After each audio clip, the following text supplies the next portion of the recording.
آپ نے فرمایا جس نے ماں باپ کو دکھ دیا اس پہ اللہ کی لعنت، اس پہ فرشتوں کی لعنت، اس پہ زمین آسمان کی لعنت، نہ ان کی نماز قبول ہے، نہ روزہ قبول ہے، نہ صدقہ قبول ہے۔ موسیٰ علیہ السلام نے کہا یا اللہ میرا جنت کا ساتھی کون ہے؟ اللہ نے کہا فلاں قصائی۔ قصائی نہ کوئی مجاہد، نہ غازی، نہ شہید، نہ کوئی مفسر، نہ کوئی ولی، نہ ابدال، قصائی۔ موسیٰ علیہ السلام دیکھنے گئے، قصائی عام قصائیوں کی طرح۔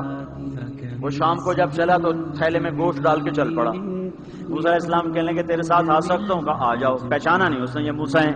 وہ گھر گیا، اس نے بوٹی بنائی، ہانڈی چڑھا دی، آٹا گوندنے بیٹھا، روٹی تیار کی، سالن تیار کیا، تھالی میں رکھا۔ ایک عورت ایسے لیٹی پڑی تھی روئی کی گالی کی طرح، اس کو اٹھا کے کندھے کا آسرا دیا اور نوالے بنا کے اس کو کھلاتا رہا۔ وہ سر مارے، ہن بس نے منہ صاف کیا، اسے لٹایا، وہ بڑبڑانے لگے۔ موسیٰ علیہ السلام نے فرمایا یہ کون ہے؟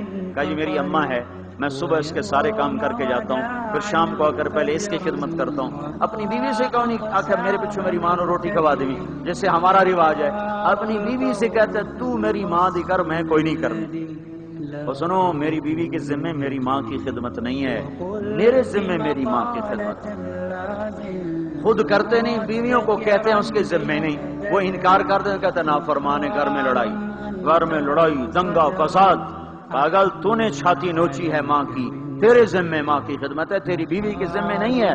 وہ کر دے اس کا احسان ہے، کرنی چاہیے، نیکی ہے، اس کا احسان ہے، نہ کرے تو وہ مجرم نہیں ہے۔ موسیٰ علیہ السلام سے کہنے لگا جی صبح اس کے سارے کام کر کے جاتا ہوں، شام کو آ کے پہلے اس کو روٹی کھلاتا ہوں، پھر اپنے بچوں کو دیکھتا ہوں۔ موسیٰ علیہ السلام نے کہا یہ کچھ کہہ رہی تھی جب اس کو لٹا رہا تھا؟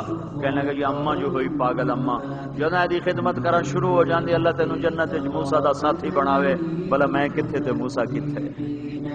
جب بھی اس کی خدمت کرتا ہوں شروع ہو جاتی ہے اللہ تجھے جنت میں موسیٰ کا ساتھ دے، بھلا جی میں کہاں، میں کسائی کتھے تے موسیٰ کتھے ہے۔ سمجھو یہ ماں ہے، ماں جس کی دعا نبیوں تک پہنچا دیتی ہے۔